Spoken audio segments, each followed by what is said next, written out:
Assalamualaikum warahmatullahi wabarakatuh. Kami dari kelompok 7 Prodi Manajemen kelas C.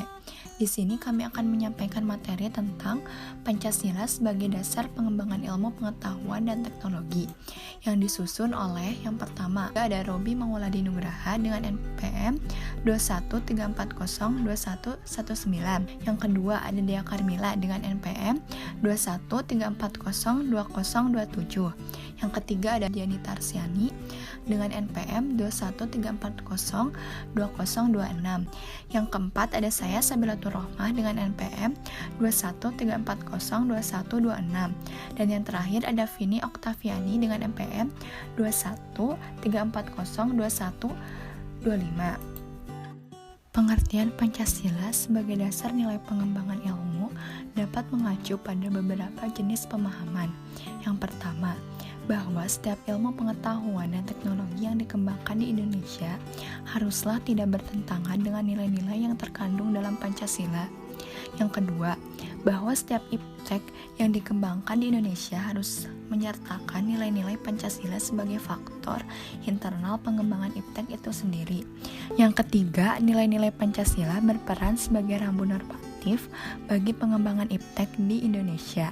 Artinya, mampu mengendalikan iptek agar tidak keluar dari cara berpikir dan cara bertindak bangsa Indonesia. Yang keempat, bahwa setiap pengembangan iptek harus berakar dari budaya dan ideologi bangsa Indonesia sendiri, atau yang lebih dikenal dengan istilah indigenisasi ilmu atau mempribumian ilmu. Ketahanan ideologi Pancasila kembali diuji ketika dunia masuk pada era globalisasi, di mana banyaknya ideologi alternatif merasuki ke dalam segenap sendi-sendi bangsa melalui media informasi yang dapat dijangkau oleh seluruh anak bangsa.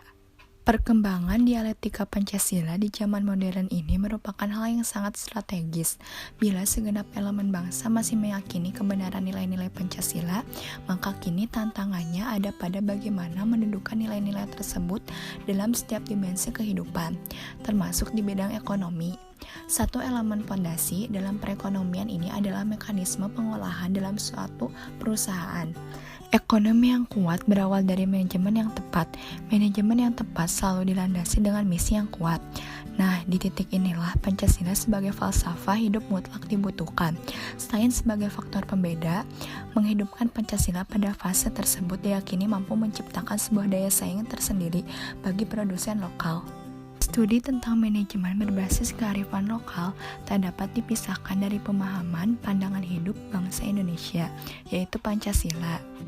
Selain karena nilai-nilai Pancasila telah mengilhami garis hidup masyarakat Indonesia, kajian ilmiah dari setiap sila ternyata berpotensi untuk membawa bangsa ini keluar dari problematika ekonomi dan bisnis.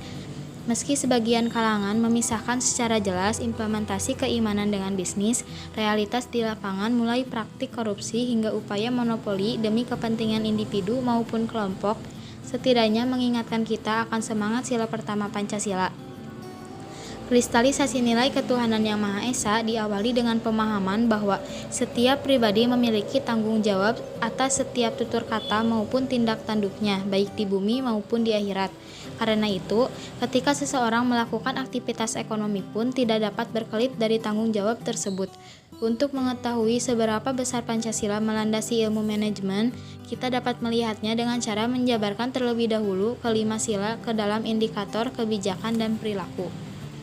Penjabaran sila Pancasila ke dalam indikator kebijakan dan perilaku. Untuk sila yang pertama adalah ketuhanan yang Maha Esa. Sila pertama ini juga memegang prinsip tidak memaksakan kepercayaan dan agama kepada orang lain, serta memberi kebebasan untuk menjalankan ajaran dan beribadah menurut kepercayaan tersebut. Untuk melihat indikasi apakah organisasi telah menjalankan prinsip-prinsip ini, dapat mengajukan pertanyaan berikut ini. Apakah organisasi telah membuat kebijakan berbasis nilai religiusitas seperti kebaikan, kejujuran, welas asih, keadilan, dan sebagainya? Kemudian, apakah organisasi telah membuat kebijakan dan menjalankan praktik untuk saling menghormati kepercayaan dan agama masing-masing anggotanya? Yang kedua, kemanusiaan yang adil dan beradab. Sila kedua mengandung nilai selalu menjaga martabat sesama manusia. Kemanusiaan yang adil dan beradab juga bermakna menjaga kesetaraan hak dan kewajiban semua orang. Untuk melihat indikasi apakah organisasi telah menjalankan prinsip-prinsip ini dapat mengajukan pertanyaan berikut ini. Apakah organisasi telah membuat kebijakan dan mempraktikkan kesetaraan hak semua anggotanya? Apakah posisi dalam organisasi terbuka untuk semua orang yang berhak? Dan apakah organisasi misalnya menerapkan prinsip equal pay for equal job? 3. Persatuan Indonesia. Sila ketiga mengandung makna pengakuan terhadap keanekaragaman masyarakat Indonesia yang harus dijaga sebagai satu kesatuan. Untuk melihat indikasi apakah organisasi telah menjalankan prinsip ini dapat mengajukan pertanyaan berikut ini. Yang pertama, apakah organisasi telah menetapkan kebijakan dan menjalankan manajemen keragamanan? Misalnya, apakah organisasi hanya merekrut pegawai dari kalangan tertentu? Apakah organisasi hanya memberi peluang karir pada golongan etnis atau agama tertentu? Dan, apakah organisasi telah membangun budaya integritas atau menempatkan kepentingan organisasi di atas kepentingan individu? 4.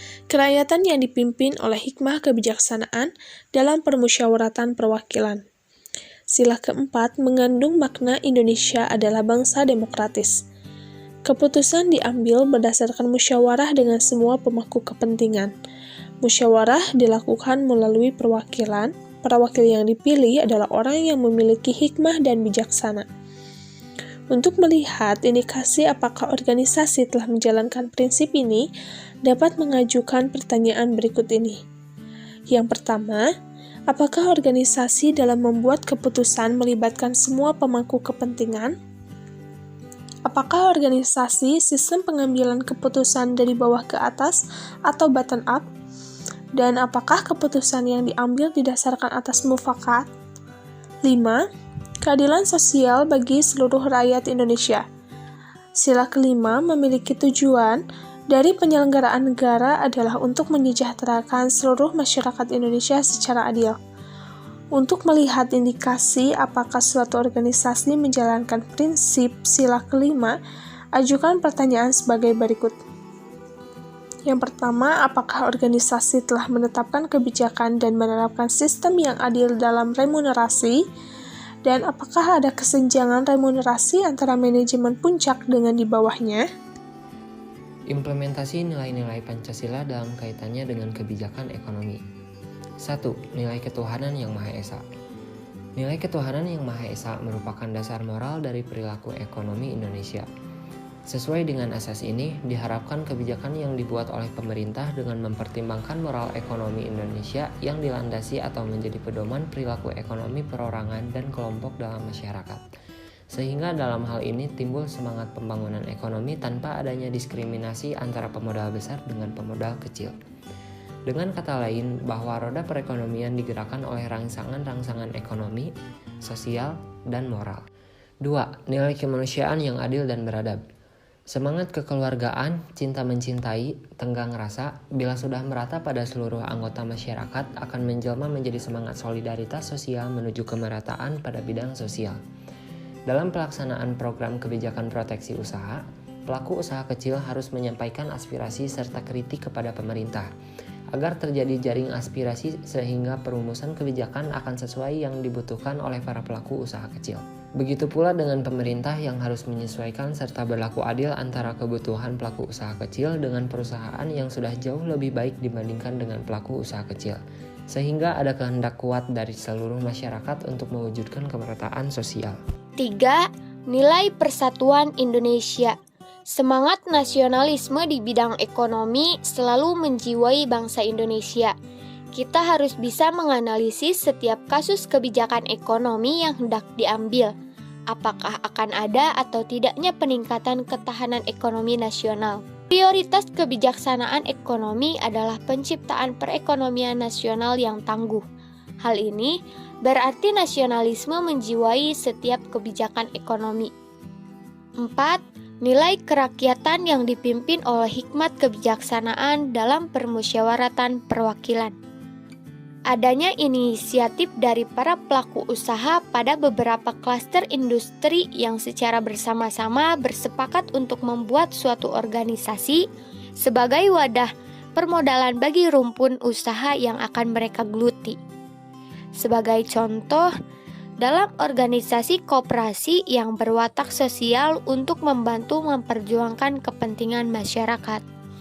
Hal ini berarti koperasi merupakan sosok guru perekonomian dan bentuk paling konkret dari usaha bersama.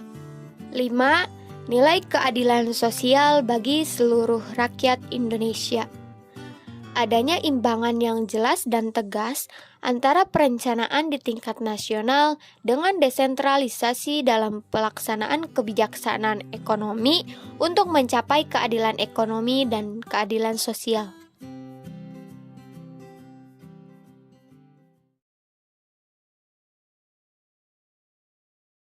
Assalamualaikum warahmatullahi wabarakatuh. Perkenalkan, nama saya Robi Meladi Nugraha, NPM 213402119.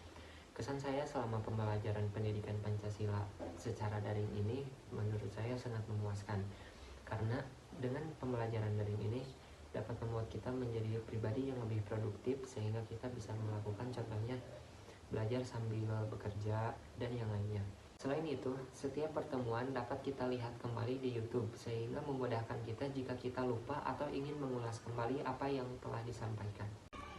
Kesan dan pesan selama pembelajaran pendidikan Pancasila, yaitu bisa menambah ilmu dan wawasan tentang pengetahuan pendidikan Pancasila. Tidak hanya berdasarkan teori-teori saja, tetapi diiringi dengan diskusi dan contoh dalam kehidupan nyata. Metode pembelajaran yang digunakan juga berbeda. Mahasiswa harus aktif sehingga wawasan lebih berkembang lewat pertanyaan-pertanyaan yang diajukan oleh teman-teman mahasiswa lainnya dan oleh dosen. Perkuliahan yang dilakukan secara daring dapat membantu saya dalam menghemat pengeluaran, baik dalam biaya transportasi maupun uang jajan. Kemudian, perkuliahan yang dilakukan secara daring juga dapat dilakukan dimanapun sesuai dengan keinginan dan dapat menjadikan saya menjadi pribadi yang lebih bertanggung jawab, kreatif, dan juga mandiri. Selama mengikuti mata kuliah ini, saya mendapatkan tambahan ilmu Pancasila secara real dengan melontarkan beberapa pertanyaan yang tidak dimengerti. Serta tugas yang diberikan oleh dosen pun tidak terlalu membebani bagi mahasiswa. Tentunya menambah wawasan kita juga membuka luas pikiran. Cara pembelajarannya juga berbeda dan tidak membosankan.